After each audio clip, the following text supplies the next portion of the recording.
Hello everyone. हमारा आज का टॉपिक है हाउ इज़ फेडरलिज्म प्रैक्टिस्ड। इसको हम इंडिया के रेफरेंस में पढ़ने वाले हैं कि मींस इंडिया में कैसे फेडरलिज्म को प्रैक्टिस किया जाता है, कैसे फेडरलिज्म को इंडिया में अपनाया गया है, ये हम देखने वाले हैं। तो इसको हम तीन टॉपिक के अंडर देखेंगे। पहला टॉपिक है लिंग्विस्टिक स्टेट्स, सेकंड है लैंग्वेज पॉलिसी और थर्ड है सेंट्रल स्टेट रिलेशन। इन तीनों के हेल्प से हम देखेंगे कि कैसे फेडरलिज्म इंडिया में प्रैक्टिस होता है। पहला है लिंग्विस्टिक स्टेट्स। लिंग्विस्टिक स्टेट का मतलब क्या होता है? Division of states on the basis of language. Means language के बेसिस पे जो स्टेट्स बनाए जाते हैं, लैंग्वेज के बेसिस पे जो स्टेट्स का डिवीज़न होता है उसे हम क्या कहते हैं? लिंग्विस्टिक स्टेट्स बोलते हैं। सेकंड पॉइंट है evolution of states over period of time 1947 to 2020। Means अगर हम इंडिया का मैप देखें, 1947 में जो इंडिया का मैप था और 1947 से 2020 तक का अगर हम इंडिया का मैप देखें तो हम देखेंगे कि बहुत से ऐसे न्यू स्टेट्स हैं जो लाए गए हैं और बहुत से ऐसे स्टेट्स हैं जो हट भी गए हैं। तो ये क्या है? Evolution of states. Evolution of states मतलब बहुत से नए स्टेट्स को इंट्रोड्यूस करना और बहुत से पुराने स्टेट्स को हटा देना। तो इंडिया में क्या हुआ? इवोल्यूशन ऑफ स्टेट्स हुआ है। और जो ये चेंजेस है, पुराने स्टेट्स को हटाना या कुछ स्टेट्स को इंट्रोड्यूस करना, जो चेंजेस है उसके पीछे के क्या ऑब्जेक्टिव थे? First, to ensure that people who spoke same language lived in the same state. Second, to recognise differences based on culture, ethnicity और ज्योग्राफी।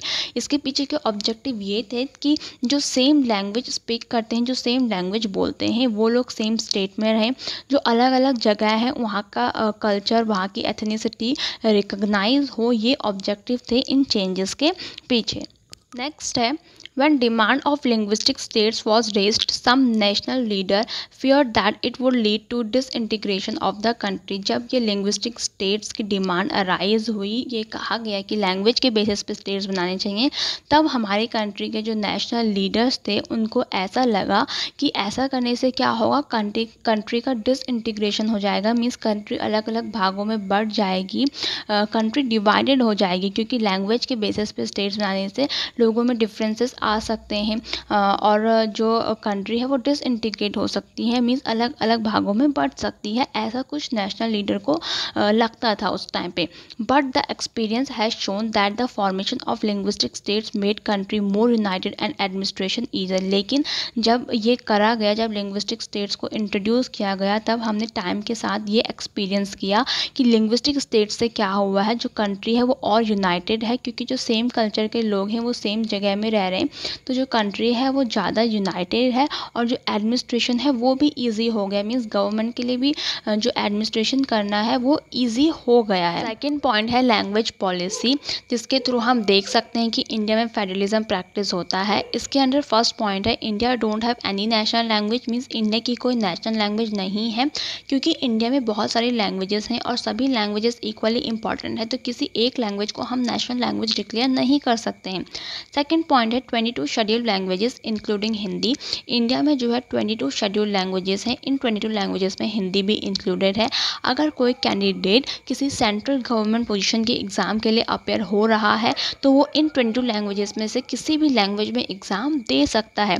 थर्ड पॉइंट है states have their own official languages. हाँ, हमारी जो states हैं, जो अलग अलग states हैं हमारी कंट्री में, हर स्टेट की क्या है? अपनी ऑफिशियल लैंग्वेजेस भी हैं और उस स्टेट में जो गवर्नमेंट का जितना भी काम होता है वो बेसिकली उस ऑफिशियल लैंग्वेजेस में, उस ऑफिशियल लैंग्वेज में ही होता है। नेक्स्ट है the use of English for official purpose was to stop in 1965। Means 1965 में जो इंग्लिश का यूज़ है ऑफिशियल पर्पस के लिए वो बंद हो गया था। जितने भी गवर्नमेंट के काम थे उसके लिए इंग्लिश का यूज़ होना बंद हो गया था। फिर उसके बाद क्या हुआ? Non Hindi speaking states demanded that the use of English continue in Tamil Nadu. It took a violent form. लेकिन जो नॉन हिंदी स्पीकिंग स्टेट्स थे, मीन्स जो लोग हिंदी नहीं बोलते थे, उन्होंने क्या डिमांड किया कि जो इंग्लिश है उसको कंटिन्यू करना चाहिए, उसका यूज़ कंटिन्यू होना चाहिए, क्योंकि वो लोग हिंदी नहीं बोलते हैं और अगर गवर्नमेंट का काम सिर्फ हिंदी में होने लगेगा तो इससे क्या होगा? वो कुछ भी नहीं समझ पाएंगे। इसीलिए उन्होंने डिमांड किया कि जो इंग्लिश का यूज़ है वो कंटिन्यू होना चाहिए। In Tamil Nadu it took a violent form. और तमिलनाडु में क्या हुआ? ये वायलेंट फॉर्म में भी कन्वर्ट हो गया। ये जो डिमांड थी इनकी वायलेंट फॉर्म में भी कन्वर्ट हो गई। अब इसका रिजल्ट क्या हुआ? जब यहाँ पे लोगों ने डिमांड किया और तमिलनाडु में ये एक वायलेंट वायलेंट फॉर्म में कन्वर्ट हो गया तो इसका रिजल्ट क्या हुआ, the central government agreed to continue the use of English along with Hindi for official purpose. तो जब ये वायलेंट फॉर्म में कन्वर्ट हो गया तो जो सेंट्रल गवर्नमेंट है उन्हें अग्री करना पड़ा और उन्होंने ये अग्री किया कि जो इंग्लिश का यूज़ है उसे भी कंटिन्यू रखा जाएगा हिंदी के साथ। मीन्स अब इंग्लिश और हिंदी दोनों को ही यूज़ किया जाएगा, ऐसा सेंट्रल गवर्नमेंट ने अग्री किया। नेक्स्ट है the flexibility shown by Indian political leader help our country avoid the conflict. अब यहाँ पर जो सेंट्रल गवर्नमेंट है उन्होंने क्या किया, फ्लेक्सिबिलिटी दिखाई, उन्होंने अग्री किया। अब जो ये फ्लेक्सिबिलिटी है इससे क्या हुआ कि हमारी कंट्री में कॉन्फ्लिक्ट्स अवॉइड हो गए। अगर हमने भी श्रीलंका की तरह ही किया होता जहाँ पे उन्होंने सिर्फ सिंधाला को इम्पोर्टेंस दी और हमने भी अगर यहाँ पे सिर्फ हिंदी को इम्पोर्टेंस दी होती और इंग्लिश को नेगलेक्ट किया होता तो हमारी कंट्री में भी श्रीलंका जैसी हालत हो सकती थी, कॉन्फ्लिक्ट्स हो सकते थे। लेकिन क्योंकि हमारी गवर्नमेंट ने फ्लेक्सिबिलिटी दिखाई तो इससे क्या हुआ, कॉन्फ्लिक्ट अवॉइड हुए। नेक्स्ट है सेंटर स्टेट रिलेशन। इसमें हम देखेंगे कि कैसे जो सेंटर और स्टेट गवर्नमेंट का रिलेशन है वो फेडरलिज्म दिखाता है। So restructuring the centre state relation is one more way in which federalism has been strengthened in practice. Means centre state relation, central government और स्टेट गवर्नमेंट के relation को restructure करना क्या कर सकता है, फेडरलिज्म को और मजबूत कर सकता है। कैसे जो सेंटर स्टेट रिलेशन है वो इंडिया में रीस्ट्रक्चर हुआ वो हम अभी आगे देखेंगे। सो बिफोर 1990 इंडिया में क्या था, same party rule both at the centre and in most of the state. Means एक ही पार्टी की सेंटर गवर्नमेंट भी होती थी और उसी पार्टी की स्टेट गवर्नमेंट भी होती थी। तो सेम पार्टी ही सेंटर और स्टेट दोनों जगह पे रूल करती थी।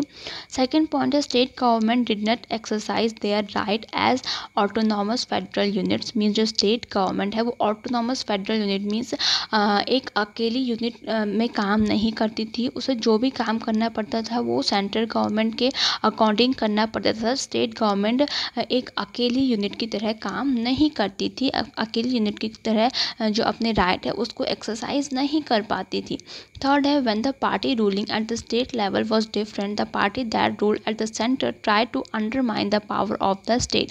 अगर जो पार्टी स्टेट लेवल पर है वो अलग है और तो क्या मीन्स जो सेंट्रल लेवल पर पार्टी है अगर वो किसी स्टेट पे अपनी पार्टी नहीं बना पाती थी तो जो सेंट्रल लेवल पर जो पार्टी है वो स्टेट लेवल की पे जो पार्टी है उसकी पावर को अंडरमाइन करती थी। मीन्स उन्हें अच्छे से फंक्शन नहीं करने देती थी और उनके ऊपर मीन्स राज करने की कोशिश करती थी और स्टेट गवर्नमेंट को एज अ फेडरल यूनिट काम नहीं करने देती थी। क्यों? क्योंकि जो सेंटर पार्टी है वो अलग है और जो स्टेट पार्टी है वो अलग है। सिर्फ इस वजह से जो सेंट्रल गवर्नमेंट थी वो स्टेट गवर्नमेंट को प्रॉपरली फंक्शन नहीं करने देती थी, उनकी पावर को अंडरमाइन करती थी। नेक्स्ट है central government often misused the constitution to dismiss the state government that were controlled by rival parties.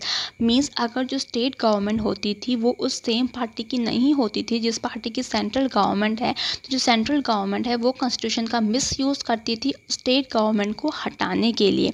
ये सब 1990 से पहले होता था। तो यहाँ पे हम देख सकते हैं कि जो स्टेट सेंट्रल रिलेशन था वो बहुत ही ख़राब था 1990 से पहले। लेकिन 1990 के बाद क्या हुआ, rise of regional political parties. Regional political parties आने लगी 1990 के बाद। Beginning of era of collision government. 1990 के बाद कोलिजन गवर्नमेंट फॉर्म होने लगी। कोलिजन गवर्नमेंट क्या होता है, जब दो या दो से ज़्यादा पार्टी साथ में आकर गवर्नमेंट बनाते हैं तो उसे हम कोलिजन गवर्नमेंट बोलते हैं। New culture of power sharing was supported by supreme court. अभी जो कोलिजन गवर्नमेंट फॉर्म हो रही थी तो ये क्या है, new culture of power sharing है। तो ये जो new culture of power sharing है इसको सुप्रीम कोर्ट ने भी सपोर्ट किया। It became difficult for central government to dismiss state government in an arbitrary manner. Means ये सेंट्रल गवर्नमेंट के लिए स्टेट गवर्नमेंट को हटाना क्या हो गया था, मुश्किल हो गया था। जैसे हम देख रहे थे कि 1990 से पहले सेंट्रल गवर्नमेंट क्या कर रही थी, स्टेट गवर्नमेंट को कॉन्स्टिट्यूशन का मिसयूज़ करके उसको बड़ी आसानी से हटा दे रही थी। लेकिन 1990 के बाद सेंट्रल गवर्नमेंट के लिए स्टेट गवर्नमेंट को बिना बात के या आर्बिट्री मैनर में मीन्स बिना बात के या गलत तरीके से हटाना क्या हो गया था, डिफ़िकल्ट हो गया था, नहीं हटा सकती है। लेकिन हाँ, अगर स्टेट गवर्नमेंट सही से फंक्शन नहीं कर रही है या अपनी पावर का मिसयूज़ कर रही है तब सेंट्रल गवर्नमेंट उसके खिलाफ एक्शन ले सकती है, लेकिन उसको गलत तरीके से या ऐसे ही कॉन्स्टिट्यूशन का मिसयूज़ करके नहीं हटा सकती है। ऐसा करना डिफ़िकल्ट हो गया था। अब ये क्या थे, 1990 के बाद चेंजेस थे। तो यहाँ पे हम देख सकते हैं कि जो सेंट्रल स्टेट रिलेशन है वो एज़ कम्पेयर टू अगर हम 1990 से पहले कंपेयर करें तो उससे काफ़ी बेटर हो गए थे। आज का हमारा ये वीडियो यहीं पर ख़त्म होता है। आई होप ये वीडियो आपके लिए हेल्पफुल रहा होगा। अगर ये वीडियो आपके लिए हेल्पफुल था तो प्लीज़ मेरे चैनल को सब्सक्राइब कीजिए, इस वीडियो को लाइक कीजिए और अपने 10th क्लास के फ्रेंड्स के साथ भी इस वीडियो को ज़रूर शेयर कीजिए। Thank you.